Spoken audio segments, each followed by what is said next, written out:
சக்கையை அதுக்கு தூக்கிட்டு போனாங்க, ரோட்டில் போட்டு போயிட்டாங்க. நாங்கள் நினச்சோம் அந்த ஜப்பான்கார் சொன்னாரே இயற்கையை அழித்து திருப்பி அழிப்போம்னு, நாங்கள் அதை வண்டி வச்சு அள்ளிட்டு வந்து எங்கள் தோட்டத்தில் எல்லாத்தையும் பரப்பிட்டோம். திடீர்னு ஒரு நாள் மழை பெய்யுது. 3 நாள் கழிச்சு பார்த்தா எங்கள் தோட்டத்தில் கம்பா வளர்ந்து நிற்குது, எல்லாம் வளர்ந்து நிற்குது, சோளமாக வளர்ந்து நிற்குது. நல்லா யோசிச்சு பாருங்க, ஆச்சரியப்படுவீங்க. நாங்கள் விதையே போடலை, பதறத்தான் கொண்டு போய் போட்டோம். அந்த மக்களுக்கு களமும் மாடும் இல்லாதனால அவ்வளவு விளைஞ்சதை வந்து பதரோடு சேர்த்து போயிடுச்சு. அது சரியா பிரிக்காம போயிடுச்சு. நாங்க பதற இல்லையாந்து போடும்போது பதரில் இருந்த செடியெல்லாம் முளைச்சு வளர்ந்து எங்களுக்கு காய்ச்சிக்கிட்டு இருக்கு. விவசாய நிலத்துல இருந்த விட கூட காய்ச்சிக்கிட்டு இருக்கு. இயற்கை வழி அது. அதை கண்ணுக்கு முன்னாடி பார்க்குறோம், நம்ம அனுபவிச்சு பார்க்குறோம்.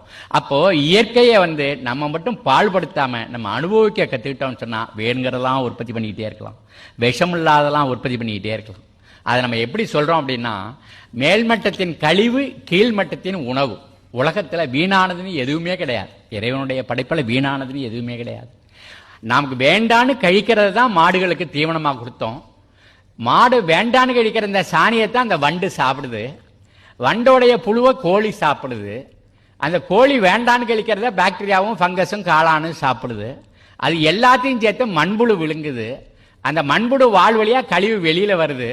அதை தண்ணியில் கரைச்சி அந்த செடி உறிஞ்சுது. நமக்கு தக்காளி பழம் வந்துச்சு, நெல் வந்துருச்சு, கோதுமை வந்துருச்சு, ஆப்பிள் வந்துருச்சு, ஆரஞ்சு வந்துருச்சு, எல்லாம் வந்து சேர்ந்துச்சு. இதை உணவு சங்கிலின்னு சொல்கிறோம்.